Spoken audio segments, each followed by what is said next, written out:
బాగున్నానండి. యా ఏంటండి అలా ఎలివేషన్ ఎందుకు ఇస్తున్నారు? ఎలివేషన్ అంటే ఆ మాత్రం ఉండాలి కదా మా జెస్సీ అంటే. థ్యాంక్ యూ మీరు అండి. చెప్పండి మళ్ళీ ఏమని పిలవాలి? లాస్ట్ చెప్పిందే బాగుంది. ఏది? మా ధర్మాన్ని ఫాలో అవుతున్న వ్యక్తిని. సనాతన ధర్మాన్ని ఫాలో అవుతున్న వ్యక్తి అనాలా? యెస్. సో జెస్సీ ఎలా ఉన్నారు? ఏంటి? How is life? How is it going? Life బాగుందండి. బావుందా? హ్మ్. సో ఏముంది లైఫ్‌లో? లైఫ్‌లో అన్నీ నడుస్తున్నాయండి. అన్నీ అన్నీ నడుస్తున్నాయా? నడుస్తున్నాయి. సో చెప్పండి ఫస్ట్ మనం 'బిగ్ బాస్' గురించి మాట్లాడుకుందాం. హ్మ్. ఎందుకంటే 'బిగ్ బాస్' గురించి బజ్ బాగా ఎక్కువైపోయింది. ఇప్పుడు రీసెంట్ టైమ్స్‌లో ఓకే. చూసుకుంటే 'బిగ్ బాస్ 8' ఆ! కూడా అయిపోయింది. సో అయిపోయింది. జెస్సీ అనగానే ఫస్ట్ 'బిగ్ బాసే' గుర్తొస్తుంది మాకు కూడా. నేను బిగ్ బాస్ నుంచి వచ్చాను కాబట్టి అదే గుర్తొస్తది. అంతే అంటారా? సో అదే. బ్రీఫ్‌గా 'బిగ్ బాస్' గురించి మాట్లాడి అండ్ దెన్ మనం మీ పర్సనల్ లైఫ్ అండ్ మీ గురించి మాట్లాడదాం. సరే. యెస్. 'బిగ్ బాస్‌లో' మీ life before and after 'Bigg Boss' అంటే ఏం చెప్తారు? సో బిఫోర్ ఎలా ఉండేది? అది మాకు తెలీదు పెద్దగా. సో ఆఫ్టర్ 'బిగ్ బాసే' చూస్తున్నాం. అండ్ బిఫోర్, ఆఫ్టర్ మీరు అబ్జర్వ్ చేసుకున్నదేంటి? అంటే ఆవిడ ఇంటర్వ్యూస్ చేసేవారు కాదండి బిఫోర్ అయితే. ఆఫ్టర్ అయితే ఇంటర్వ్యూ చేస్తున్నారు. అంతే అంటారా? అంతే. సో ఇంటర్వ్యూస్ చేస్తున్నారు. అదేనా డిఫరెన్స్ అదే మీకొచ్చింది? వచ్చింది డిఫరెన్స్. సో అంటే చాలా జనాలు గుర్తుపడడం, ఇన్‌స్టాగ్రామ్‌లో ఫాలోవర్స్ రావడం, అట్ ద సేమ్ టైమ్ అంటే నాకంటూ ఒక పబ్లిక్ ఫిగర్‌గా ఒక ఇమేజ్ వచ్చింది. Okay. That really help me actually. So నాకు ఇండస్ట్రీలో కాంటాక్ట్స్ పెంచుకోవడానికి ఒక ఈజీ వే క్రియేట్ చేసింది నాకు. It's really helped Bigg Boss అనేది. ఓకే. యాహ్! సో మనం పాడ్‌కాస్ట్‌లో అంతా నిజాలే మాట్లాడాలి కాబట్టి నేనసలు ఏం మాట్లాడినా మీరు ఏది మాట్లాడినా నిజాలే మాట్లాడండి. నేను అదే చెప్తాను. Don't yes. Worry. 'Bigg Boss' scripted అని అంటారు. హ్మ్. సో చాలా మంది కూడా అలానే అనుకుంటూ ఉంటారు. సో ఏదైతే జరుగుతుందో అదంతా స్క్రిప్ట్ లేకుండా నేచురల్‌గా జరుగుతుందంటారా? అసలు ఏంటి అదంతా? ఒకప్పుడు బిగ్ బాస్ బిఫోర్ నేను చిన్న యూట్యూబ్ కంటెస్ట్ చేసేవాడిని నేను గూడా. అందులో కామెడీగా నేను స్క్రిప్ట్ షో అని చెప్పి నేనే చెప్పేవాడిననమాట బిగ్ బాస్ గురించి. ఓహ్! ఒకప్పుడు ఎప్పుడో 2015, 14 టైమ్‌లో. సో లేటర్ నాకు తెలీదు అప్పుడు నేను ఎళ్తానని. హుహు. ఎళ్ళాక నేనే బయటకొచ్చి మూసుకొని చెప్తున్నా అందరికి. "ఏయ్! ఇట్స్ రియాలిటీ షోరా?" I can say big boss only reality show.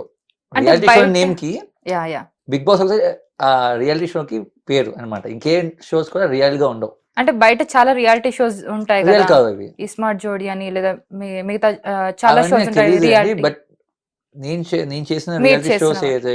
ఏవైతే ఉన్నాయో రియల్‌గా అంటే ఏమి ముందే మాట్లాడుకోకుండా ఒక బ్లైండ్‌గా పంపించి తలుపులేసి మీ సావు మీరు సావండిరా. మీరు కొట్టుకు సస్తారా మీ ఇష్టం. మీరు తింటారా, పడుకుంటారా మీ ఇష్టం అని చెప్పి వదిలేసిన షో అయితే బిగ్ బాస్ ఒకటే. Okay. So that I can say big boss only reality show actually. మీరైతే 70 డేస్ ఉన్నారు ఆల్‌మోస్ట్ ఆ! అక్కడ. సో ఆ 70 డేస్ కూడా నో మొబైల్స్, నథింగ్ నథింగ్. ఒక స్ట్రేంజ్ ఫీలింగ్. ఎలా ఉండింది? అక్కడ ఉన్నప్పుడు ఎలా ఉంది? బయటకొచ్చాక ఎలా ఉండింది ఆ ఫీలింగ్? అక్కడ ఉన్నప్పుడు ఫస్ట్‌లో 2 వీక్స్ అయితే డాన్స్‌లో ఏదో పిక్నిక్ వచ్చినట్టు ఫుల్ డాన్స్ చేశాను. సెకండ్ వీక్ అయిపోయిన తర్వాత థర్డ్ వీక్ నుంచి కొంచెం ఎక్కడో తెలియని ఒక బాధ స్టార్ట్ అయింది. ఓకే. అరే! ఏందిరా ఇది నాకు అని చెప్పి. థర్డ్ వీక్ నుంచి మిస్సింగ్ అందరూ గుర్తొస్తున్నారనమాట. మమ్మీ, అలా సంథింగ్ మెల్లిమెల్లిగా, మెల్లిమెల్లిగా మెల్లిమెల్లిగా అన్నీ గుర్తొస్తుంటాయి. మిస్సింగ్ అనే ఫీలింగ్ స్టార్ట్ అయిద్ది.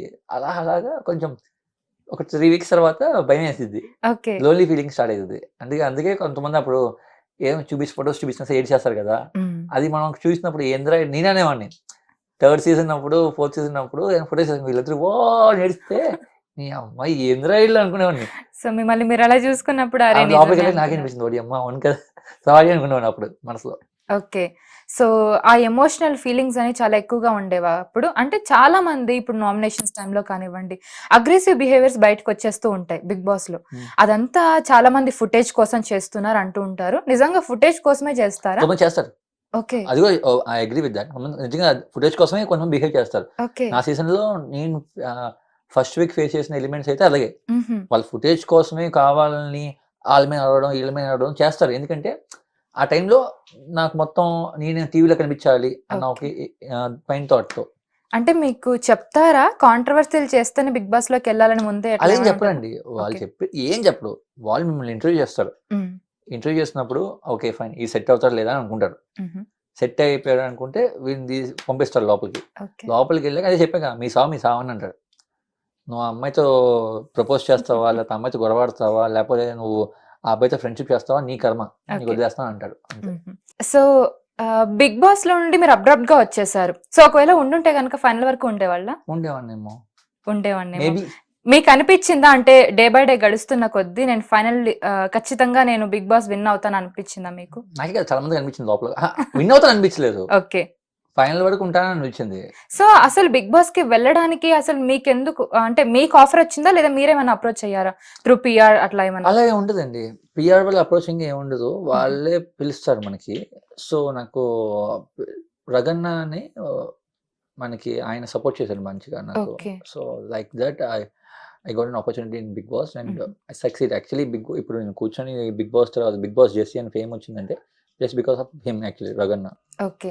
సో చాలా మంది అంటూ ఉంటారు బిగ్ బాస్ కి వెళ్ళిన తర్వాత యాక్చువల్లీ ఉన్న పేరుని పోగొట్టుకున్నామని కొంతమంది ఫీల్ అవుతూ ఉంటారు. నిజంగానే అలా జరుగుతుందా? అంటే ఎందుకు బిగ్ బాస్ కి వెళ్ళడం అని ఏంటి కొంతమంది నేను చెప్తాను అనిపించింది. ఒకటి, ఉన్న పేరు లేని పేరు అని కాదు. నువ్వు ఎలాగుంటే నీ బిహేవియర్ ఎలాగుంటే నీ పేరు ఎలాగ వస్తుంది బయటికి. ఓకే.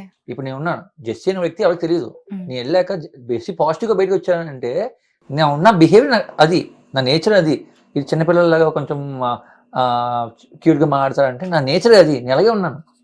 సో నువ్వు బయటకు వచ్చాక కొంతమంది అంటాడు వాళ్ళని నెగిటివ్ చేశారు, వాళ్ళని నెగిటివ్ చేయడం ఏంటి? నువ్వు తప్పు చేస్తే అది కనిపిస్తుంది బయట జనాలకు కనిపించింది, అది చూసి ఫిక్స్ అవుతారు. ఓకే ఫైన్, నువ్వు తప్పు చేసావు అని చెప్పి. లేదు నువ్వు పాజిటివ్గా వచ్చావు అనుకో, జనాలు నచ్చిన పాజిటివ్గా అవుతావు. అంతేగాని బిగ్ బాస్ వాళ్ళ మీద తోసేస్తారు. వాళ్ళు చేసిన దాన్ని బట్టి, వాళ్ళే ఎడిట్ చేసిన దాన్ని బట్టి నేను నెగిటివ్ అయిపోయానని చెప్పి. అలా ఏం కాదు. ఇప్పుడు మనం తీసుకుంటే అంటే ఇప్పుడు కొంతమంది నా ఫ్రెండ్స్లో నేను చెప్తాను, కొంతమంది ఏదో బూతులు మాట్లాడేస్తారు బిగ్ బాస్ హౌస్లో, అది టెలికాస్ట్ అయ్యిద్ది. ఓకే బయటకు వచ్చాక దాని గురించి ఏం చెప్తాడు? లేదురా అది కావాలని అలాగనే సిచ్యువేషన్ నువ్వు మాట్లాడేది అదిగా సంబంధించుకుంటారు అంటే అదిగా కవర్ చేసుకుంటారు అనమాట. అంటే ఇది బేసికల్ జనాలు ఎవరికైనా సరే నువ్వు చెడు అంటే తీసుకోలేడు, ఎప్పుడు పొగుడుతూనే ఉండాలి. నువ్వు సూపర్ తోపు అంటే వాళ్ళు తీసుకుంటారు. నువ్వు తప్పు చేసావంటే తీసుకోరు. అక్కడ తప్పు చూపించారు, నువ్వు చేసిన తప్పుకి వాళ్ళు చూపించారు అనుకో, ఆ షోని ఇచ్చేస్తావు నువ్వు. ఓకే. బట్ ఇంకోటి ఏంటంటే నీకు డబ్బులు ఇచ్చింది, నీకు ఫేమ్ ఇచ్చిన షోని నువ్వు తిట్టుకోకూడదు ఫస్ట్ ఆఫ్ ఆల్. అవునా? Given your life. Okay so వీళ్ళు ఏదైతే అంటారో చాలా మంది మనం కూడా అబ్జర్వ్ చేస్తే బిగ్ బాస్ లో ఉన్నంతసేపు, బిగ్ బాస్ నడుస్తున్నంతసేపు చాలా బజ్ ఉంటుంది. తర్వాత వచ్చేసిన తర్వాత మాకు అంత సక్సెస్ రాలేదు అని అంటూ ఉంటారు. సో సక్సెస్ అనేది ఒక సింపుల్ ఎగ్జాంపుల్ చెప్తాను. నేను ఎగ్జాంపుల్ చెప్తాను.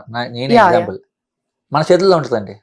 సక్సెస్ అనేది మన చేతిలో ఉంటుంది. ఒక బిగ్ బాస్ అనేది జనాలందరికీ, ఇప్పుడు నేను వ్యక్తి ఎవరికి తెలియదు, ఒక కోట్ల మంది తెలిసేలా చేసింది బిగ్ బాస్. తెలుగు, తెలంగాణ, ఆంధ్ర రెండిట్లో జెస్సీ అని కూడా బిగ్ బాస్ ఫేమ్ అని చెప్పి తెలిసి ట్యాగ్ లైన్ ఇచ్చింది నాకు. ఇచ్చినప్పుడు బయటకు వచ్చాక నేను ఒక ప్రాపర్ షో, టీవీ షోస్ కానీ లేకపోతే ప్రాపర్ మూవీస్ చేసుకుంటే జనాలు మంచి స్టోరీస్తో వచ్చాను అనుకో, జనాలు ఖచ్చితంగా సక్సెస్ చేస్తారు. నేను హిట్ చేసి నేను బాగా ఆదరిస్తారు. ఓకే అలా సక్సెస్ అయిన రాహుల్ సిప్లిగంజ్. ఓకే ఎక్కడ ఆస్కర్, ఎక్కడ తెలుగువాడు, ఎక్కడ తెలంగాణ గల్లీలో తిరిగినవాడు. నిజంగానే. ఓకే వెళ్ళిపోయి, ఎందుకంటే he concentrate on his career, not on other stuffs. Career మీద కాన్సన్ట్రేట్ చేశాడు, పర్ఫార్మెన్స్ చేశాడు, ట్రిపుల్ సాంగ్ పాడాడు, ఆస్కర్ దగ్గరికి వెళ్ళి ఆస్కర్ లో పర్ఫార్మ్ చేశాడు. Okay like that. So Bigg Boss అనేది నీకు ఫేమ్ ఇస్తుంది. ఆ ఫేమ్ యూటిలైజ్ చేసుకోను. నీ టాలెంట్ ఉందా మెరుగు చేసుకుంటే నువ్వు సక్సెస్ అవుతావు. Is it good or bad? Bad అయితే మళ్ళీ ప్రూవ్ చేసుకోవాల్సి వస్తుంది. బ్యాడ్ అయితే ప్రూవ్ చేసుకోవాల్సిన అవసరం ఏం లేదు. అంటే నువ్వు నీ టాలెంట్ చూపించుకుంటున్నావు బయటికి, అంతే. ఓకే సో ఇప్పుడు బిగ్ బాస్ గురించి వన్ వర్డ్ లో చెప్పాలంటే మీరు ఏం చెప్తారు మీ లైఫ్ లో మీ గురించి? For all new comers who entering in industry is best start actually. It give you best move. నాకే మంచి బూస్టప్ ఇచ్చింది. సో నేను పెద్ద వాళ్ళ దగ్గరికి వెళ్ళి డైరెక్షన్ నేర్చుకుంటున్నాను, రైటింగ్ నేర్చుకుంటున్నాను అంటే వాళ్ళు బిగ్ బాస్ నన్ను చూసి జెస్సీ నువ్వా అని చెప్పి తీసుకొచ్చి నన్ను కూర్చోబెట్టాడు. వాళ్ళ దగ్గర వర్క్ నేర్పించుకున్నా చేసుకున్నాడు. So that is Bigg Boss helping me actually. ఇప్పుడు బిగ్ బాస్ ఓటీటీ లోకి మీరు వెళ్తారని, లేదంటే సీజన్ 9 లోకి వెళ్తారని చెప్పి కొన్ని టాక్స్ నడుస్తున్నాయి. ఎంతవరకు నిజం ఉంది? మళ్ళీ వెళ్తారా? పొరపాటు నేనేం వెళ్ళలేదు. మీకు వచ్చింది talk? Yeah. Very good. So వెళ్తున్నారా ఏంటి మళ్ళీ బిగ్ బాస్ లో? నాకు ఇంతవరకు తెలియదు బిగ్ బాస్. సో ఓకే పొరపాటున వస్తే గనక వెళ్తారా మళ్ళీ బిగ్ బాస్ లోకి? అంటే ఇప్పుడు గౌతమ్ వెళ్ళినట్టుగా. ఆ టైంలో నాకు మూవీస్ లేక సైన్ చేయాలి, మూవీస్ మీద కాన్సన్ట్రేషన్ లో ఉన్నాను ప్రస్తుతం అయితే. అంటే ఓకే అని కొన్ని దాని గురించి కూడా అడుగుతాను. అడగండి. అది ఒకవేళ ఆ టైంలో ఆ షెడ్యూల్ లేకపోతే నాకు బిగ్ బాస్ అని మళ్ళీ వెళ్తా. నాకు ఓకే సో మీకు చాలా మంచి ఇంప్రెషన్ ఉంది బిగ్ బాస్ మీద. అంటే it's given fame actually. So yeah coming to your career. So Bigg boss తర్వాత మీరు కనిపించలేదు చాలా వరకు కూడా. అంటే మేము ఎక్స్పెక్ట్ చేసాం మూవీ వస్తుంది, ఒక పోస్టర్ కూడా రిలీజ్ చేశారు, మూవీ వస్తుందని చెప్పి చాలా వెయిట్ చేసాం. సో బిజినెస్ మిస్టేక్స్ ఉంటాయండి. అంటే కొన్ని అన్ని అనుకూలంగా అవ్వవు కదా. యా సో ఎప్పుడైనా సరే నేర్చుకొని రావాలి. ఏ ఏ ఇండస్ట్రీకైనా సరే, బిజినెస్ చేసినా, మీరు ఇప్పుడు యూట్యూబ్లో ఇంటర్వ్యూస్ చేసినా సరే, ఫస్ట్ వర్క్ నేర్చుకొని వస్తేనే మనం సక్సెస్ అవుతాం. సో నేను నేర్చుకోకుండా వెళ్ళిపోయా స్టార్టింగ్. సో నా తప్పుని తెలుసుకున్నా, ఇప్పుడు నేర్చుకుంటున్నా. అంటే ఒక రైటింగ్, ఒక డైరెక్షన్ డిపార్ట్మెంట్లో వర్క్ చేస్తున్నా as of now. So for sure నేను నెక్స్ట్ ఇయర్ నుంచి అన్ని వర్క్ చేస్తా, పెద్ద పెద్ద ప్రాజెక్ట్స్ వర్క్ చేస్తున్నా. సో ఇప్పుడు కరెంట్లీ ఏం ప్రాజెక్ట్స్ చేస్తున్నారు? చెప్పకూడదు, చెప్పకూడదు. అది స్టార్ట్ అయ్యి ముందుకెళ్ళి ఇంకా ఫైనల్ స్టేజ్ లో ఫస్ట్ మళ్ళీ వచ్చి నీకే ఇంటర్వ్యూ ఇస్తాను. సో గుర్తు పెట్టుకోండి, మన హిట్ టీవీకి ఫస్ట్ చెప్తారన్నమాట. నాకు అందులో యాక్ట్ చేసే పెద్ద పెద్ద స్టార్స్ పేర్లు కూడా మీకే చెప్తాను. తప్పకుండా. Thank you so much. So me life గురించి, పర్సనల్ లైఫ్ గురించి మాకు చెప్పండి. అసలు పర్సనల్ లైఫ్ ఎలా ఉంది apart from all this professional life and all? మాకు తెలియని కోణ ఏదైనా ఉందా? ఏం కోణ ఏం లేవు, అంతా తెలిసిన కోణాలే. అంతేనా? Personal love, relationship? లవ్ ఏం లేదండి. ఎందుకు లేదండి? లవ్ ఎందుకు ఉండదు? అంటే ఇప్పుడు లేదా? లవ్ ఫెయిల్యూరా అసలు? వాట్? అలా ఏం లేదు, లవ్ లేదు నా లైఫ్ లో. లవ్వే లేదా? ఎందుకు అలా పాపం? అంటే బేసికల్ గా నా మైండ్ సెట్ కి లవ్ సెట్ అవ్వు త్వరగా.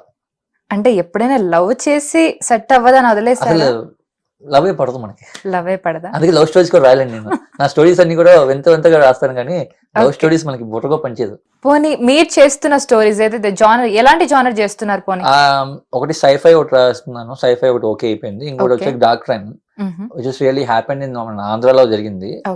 మన డిప్యూటీ సీఎం మన పవన్ కళ్యాణ్ గారు దాని మీద కేస్ ఆయన డ్రైవ్ చేశారు. సో ఆయన ఇన్స్పైర్ చేసుకుని ఆ స్టోరీ రాశాను, చాలా బాగా వచ్చింది. I got a very big star on board as well right now. మీ ఇద్దరం వర్క్ చేస్తున్నాం, ఒక పెద్ద స్టార్ హీరోయిన్ తో నేను వర్క్ చేస్తున్నా. వి బోత్ స్టోరీ ఏంటి అనేది ఏమన్నా స్టోరీ చెప్తే ఇంకా మొత్తం అంత సినిమా చూడరు, ఇక్కడే తెలిసిపోద్ది. ఓకే, అంత బాగుంటది అన్నమాట. చాలా బాగుంటుంది సబ్జెక్ట్. అంటే పెద్ద స్టార్, అంటే స్టార్ హీరోయిన్. చిన్నప్పటి నుంచి నా స్టార్ హీరోయిన్ కోసం, సెల్ఫీ కోసం వెయిట్ చేసే హీరోయిన్ సబ్జెక్ట్ విని సూపర్ అనింది. అంటే I got huge compliment from her. So తనతో ఒకటి ఓకే స్టార్ట్ అవుతుంది ప్రాజెక్ట్ ఒకటి. ఓకే. హిట్ టీవీ యాప్, ఇందులో short news, live news, entertainment shows, movies, digital magazines తో పాటు మీ జిల్లా వార్తలను కూడా ఫ్రీగా చూడొచ్చు. అంతేకాదు కేజీ నుంచి పీజీ వరకు విద్యార్థులకు స్కాలర్షిప్ కూడా అందిస్తున్నాం. ప్రతి వారం 10 మందికి లక్కీ డ్రా ద్వారా ఒక్కొక్కరికి 10,000 రూపాయలు అందిస్తున్నాం. ఇంకెందుకు ఆలస్యం, వెంటనే హిట్ టీవీ యాప్ ని డౌన్లోడ్ చేసుకుని ఫ్రీగా ఎంటర్టైన్మెంట్ పొందండి. Hit TV app. Hit TV app. Please download hit TV app. Hit TV app ని ఫ్రీగా డౌన్లోడ్ చేసుకొని ఎంజాయ్ చేయండి. మీకు నచ్చిన ఎంటర్టైన్మెంట్ కోసం హిట్ టీవీ యాప్ ని ఫ్రీగా డౌన్లోడ్ చేసుకుని ఎంజాయ్ చేయండి. హిట్ టీవీ యాప్ ని డౌన్లోడ్ చేసుకుని ఆస్వాదించండి, ఆశీర్వదించండి. ఇంతమంది సెలబ్రిటీలు హిట్ టీవీ యాప్ ని డౌన్లోడ్ చేసుకోండి అని చెప్తున్నారంటే ఎంత మంచి యాప్ ఆలోచించండి.